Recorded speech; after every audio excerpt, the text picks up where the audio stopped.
நாம் பார்த்தாவது பார்ப்பது விருட்ச சாபம்.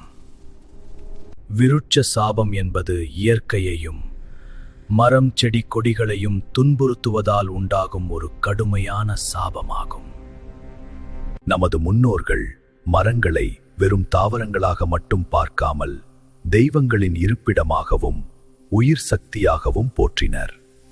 விருட்ச சாபம் ஏற்பட காரணங்கள்: நன்றாக வளர்ந்திருக்கும் பச்சை மரங்களை அனாவசியமாக வெட்டுவது, காடுகளையோ அல்லது தனிப்பட்ட மரங்களையோ தீயிட்டு அழித்தல், அரச மரம் ஆலமரம் போன்ற புனிதமான மரங்களை வெட்டுவது பெரும் பாவமாக கருதப்படுகிறது. மேலும் இது போன்ற மாந்திரீக தகவல்களுக்கு நம்ம பேஜை லைக் அண்ட் ஃபாலோ பண்ணுங்க.